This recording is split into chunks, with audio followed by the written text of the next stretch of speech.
Ooh, that looks tasty.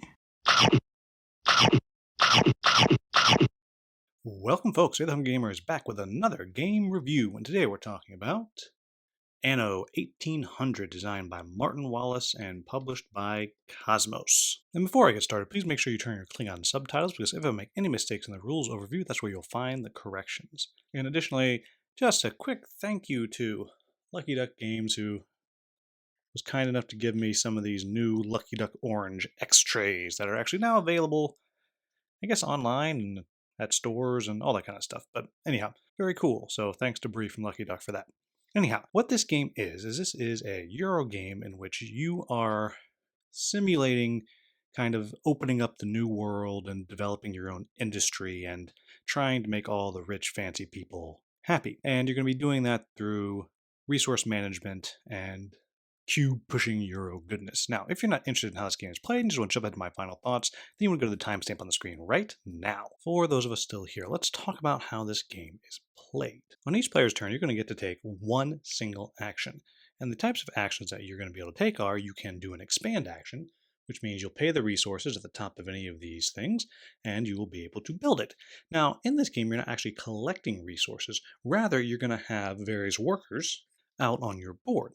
And when you want to make something, you actually have to have the resources ready to use. So for example, if I wanted to make sausage from now on, I could take one of my green workers and put it over here, and then one of my red workers and put it over here. And then I could pick this up, and now I have the ability to make sausage with blue workers. And that's how you do your expand. Additionally, you're also able to build ships, as you can see over here, and that's going to allow you to give yourself more space. You're going to be able to use these explore tokens right here, which you're going to get from your various ships, to either add more spaces onto your island, like so, or to open up the new world, which allows you to use these and gives you access to these tokens that are available only in the new world. And you'll be using those to make things like this over here. Or you can pay resources that are found in the middle of each of these boards to upgrade cubes to other colors. So if I wanted to pay one brick, I could get rid of my green and have another blue, so on and so on. I could take some of these expedition cards, which are cards that are going to be used for in-game scoring at the end of the game. You'll be able to take all the different workers you have, i.e. colored cubes, and put them out onto these spots. Or you're going to be able to satisfy the requirements of your people that you have, and this will be what's in your hand. And now these cards that you have in your hand are also going to be your in-game timer. Once someone has gone through all their cards, then that's going to cause the game to end at the end of the next turn. Each one of these people, though, however, has their own requirements. So for example, this creepy looking dude right here, I need some beer and a warehouse. Now it just so happens that on my board, which you can't see right now, I do have the ability to make boxes or make this right here. It would cost me a red worker. However, I don't have the ability to make beer. However, someone else around the table may have the ability to make beer. And for that, I'll be able to use one of my trade tokens I have right here. I simply exhaust that and they come on ships, and I'll tell you how you get those back in just a minute. And then I can use someone else's ability to make beer, and they'd get paid 1 gold for doing that. I don't pay them the gold, they're going to be paying the gold. Additionally, if you notice here, you're going to be able to use gold to refresh workers. So if I had my 1 green out and I wanted to use it, I could pay 1 gold and get it right back. Now the other thing that you notice here is the reward here for this is, one, it's going to be worth 3 points at the end of the game, but I also get a new red worker. Now the interesting thing here is that's not just a cube. It also means I have to take another card here, which will come into my hand, and they'll have their own requirement of what you need to get them. And then down here, the reward, in this case, take another action, and it's worth 8 points at the end of the game. And it's the same thing every time you open up the new world, which I mentioned earlier. You're going to get one of these cards here into your hand. Again, has its own set of requirements and its own reward as well. Now, the other thing, though, that I need to point out is at some point, you may find yourself with not enough cubes to do what it is that you would like to do. In that case, what you can do is what is called a shift end, which simply means you're going to take all of your workers and they're all going to go back, and that's going to be your turn there. It's just a simple recall all of your workers. And as a reminder, you're not actually going to be gaining these resources. You simply use them immediately. So literally by having your workers out, that is using said resource. You'll notice that there's only so much space on this board. That's why you might want to add these cards right here onto the edge, which come with something, and then some more space for ships. And you can also, at any point, if you make something, you can cover up something else if you so choose, but then of course you don't have access to it. The last thing that I'll point out is the number of tiles here are limited. There is a max of only 2, so that means if you're playing in a 3 or 4 player game, it is literally impossible for everyone to get everything, so you will always have to be trading back and forth with other players and using their things, which gives them gold. That gold is going to allow them to pull back their workers without actually having to spend an entire turn to do so, and so on and so on. And you're going to go through the entire game, and at the end of the game, you're going to score points based off mostly these cards here. As you go through, you simply, the ones that you accomplish their objectives, whether you claimed the reward or did not claim the reward, you'll get points for those. Every game will be some of these out, and they might be something that you can use during the game. Like this one right here, I could trade 2 expedition tokens for 1 trade token, or things like these right here, which are also in-game scoring conditions as well.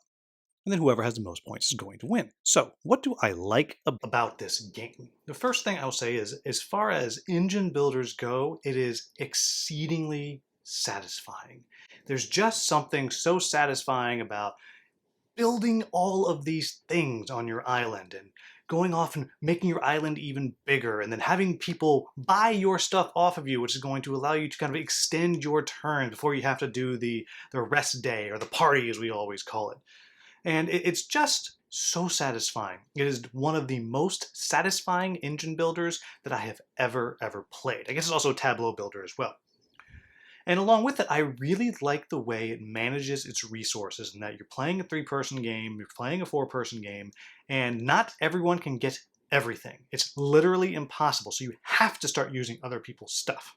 And that kind of adds this fun bit of, well, interaction between the players, because you're playing a larger game and suddenly 2 other people might have the port that you need, and so then you suddenly have the choice of, oh, who should I go from?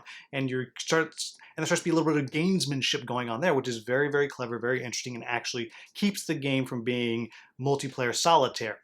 Along with that, it is a lot of multiplayer solitaire going on here, and I don't think that's a bad thing. A lot of people really, really don't like that. I actually find it to be very, very satisfying, as I said, because you're just building your engine, you're doing your thing, but there's just enough interaction with the trading that you aren't not paying attention to what everybody else is doing. And I think it does that really, really well.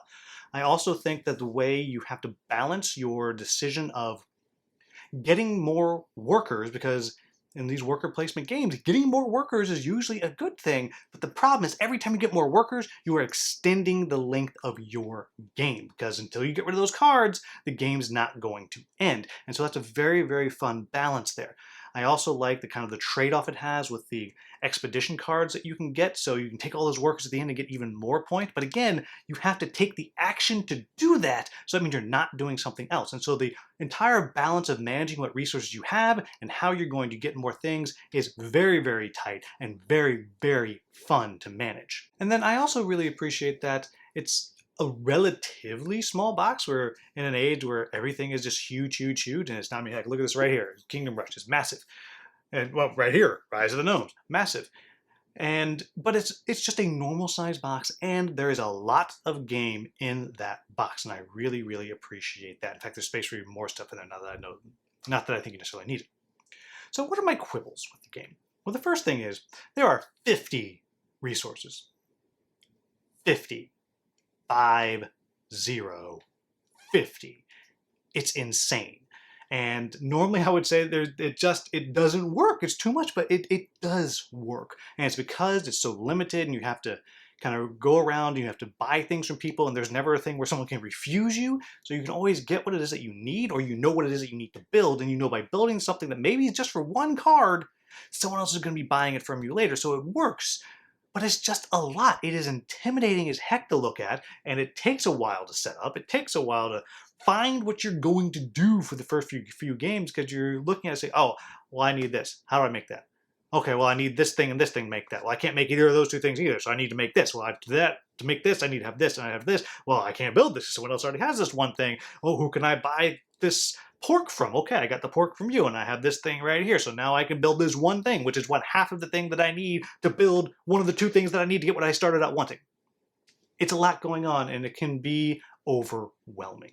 And then the other thing that I'll say is, there ain't no theme there. I mean, yes, there's theme. It's industrialism, which so perhaps is best there's not much theme there. But let me tell you, this game is so dry. I'm amazed every time I open the box that it's not just on fire. It is dry, dry, dry. You are not playing this game for the theme at all. You're playing it for the mechanics, and you're playing it for the puzzle. And you know, that may be good or bad. And we know I usually really, really love theme in games, so I was going to talk about this in just a moment. And the last thing that I'll say as a quibble is it has an odd end game. And by that I mean there isn't one. It's completely controlled by the players. So until somebody gets down to that card minimum, the game just keeps going and going and going. Yes, eventually you'll run through the decks, then you have to kind of start putting them out there and using the abilities, but it's odd. There is no end. I've played games that have gone relatively quickly, maybe an hour and 10 minutes, and I've played games that went about 2 hours. And it's just because when do people start pushing that end game? And it's just an odd little thing. It's satisfying, but it is something to keep in mind that if you got a bunch of completionists at your table, it's going to be a long game. But really, that's it. And overall, I'd say this is a very fun game.